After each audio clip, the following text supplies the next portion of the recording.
Friends powder, caustic soda, নারকেল তেল, glycerine, নিম ও কাঁচা হলুদের মতো উপাদান সাবানের বেসে ঢেলে প্রাকৃতিক সাবান বানাচ্ছেন হোমিও ডাক্তার রাশেদা আক্তার। আমি পেশায় একজন হোমিও ডাক্তার। আমি হোমিও ডাক্তারি করি, এর পাশাপাশি বর্তমানে আমি সাবান তৈরি করি।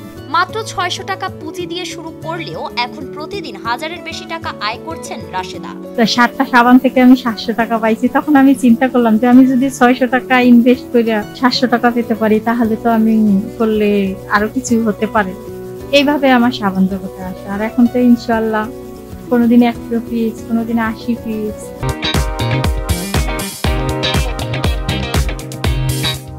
হোমিও ডাক্তার থেকে নারী উদ্যোক্তা হয়ে ওঠার এই পথ চলা রাশেদা আক্তারের জন্য মোটেও সহজ ছিল না। একদিকে সংসারের অভাব অনটন, অন্যদিকে আর্থিক অনিশ্চয়তা, এই দুইয়ের চাপেই ব্যবসার পথে যাত্রা শুরু করেন তিনি। ফোনে ফোনে দোকান একটা ঠিকঠাক করে চলে আসছি। আসার পরে ততটা আগের মতো চলে না। দেখা যায় যে অনেক রুগী ছুটে গেছে, এখন বাজার থেকে অনেক দূরে পড়ছে দোকানটা। আমি খালি চিন্তা করতাম যে কিভাবে কি সব দিক দিয়ে শূন্য দেখি। আমার হাজবেন্ড তো টাকা পয়সা দিতে পারে না। পরে হঠাৎ করে আমি অনেক ব্যবসা কথা চিন্তা করি যে এটা করব এটা করব, কোনোটাই করতে পারি না।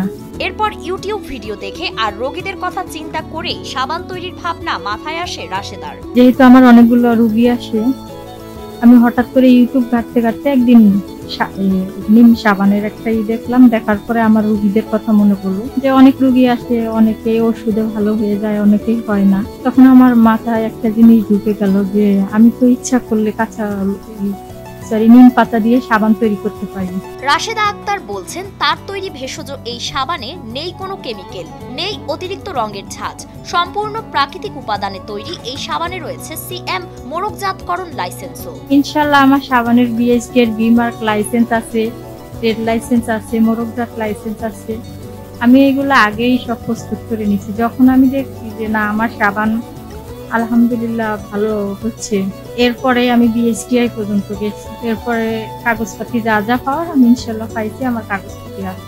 এই সাবান ব্যবহার করে অনেকেই তাদের চুলকানির সমস্যার কার্যকর সমাধান পেয়েছেন, আর এমনটাই জানিয়েছেন স্থানীয়রা। সাবানটা নিয়েছি, নিয়ে আমার একটু ফিটে হাতে একটু চুলকানি ছিল, তো এটা ওই গাছগাছলা নিম পাতা দিয়া বিভিন্ন উপকরণ গাছগাছলা দিয়া তৈরি করে এই সাবানটা মোটামুটি আমি উপকার পাইছি, খুব ভালো। স্থানীয়রা আরো বলছেন বাজারের সাধারণ সাবানগুলোতে অতিরিক্ত কেমিক্যাল থাকার কারণে চুলকানির সমস্যা কমার বদলে বরং বেড়েই যাচ্ছিল।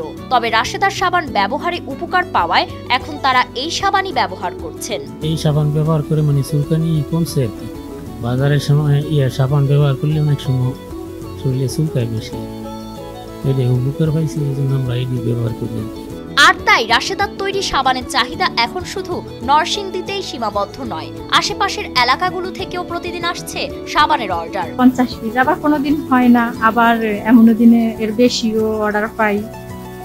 বিভিন্ন জায়গায় দিয়ে আসতে হয়, যেমন কৈতাদি দিতে হয়, নরসিংদী দিতে হয়, জামালপুরে এক স্যার আছে ওনারে দিতে হয়। তবে শুধু ব্যবসা নয়, নিজের উদ্যোগের মধ্য দিয়ে মানবিকতারও এক উজ্জ্বল দৃষ্টান্ত স্থাপন করেছেন রাশেদা আক্তার। কারণ তার এই সাবান তৈরির কাজে তিনি কর্মসংস্থানের সুযোগ করে দিয়েছেন একজন প্রতিবন্ধী ছেলেকে। 2 জন মহিলা, একটা প্রতিবন্ধী ছেলে আছে। ও ততটা কাজ পারে না, কিন্তু আমি ওরে তারপরে রাখছিও আমার একটু সাহায্য করার জন্য। ও মূলত ওরে রাখার যাতে ও কাজের একটা পায়, উৎসাহ পায়, যে ও প্রতিবন্ধী বইলাই যে মানুষে কাজে নিবে না, যাতে এই ধরনের কিছু না করতে পারে।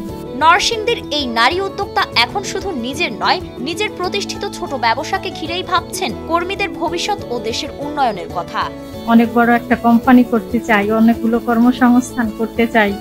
এতে যেমন আমার নিজের উন্নয়ন হবে, যারা আমার প্রতিষ্ঠানে কাজ করবে তাদেরও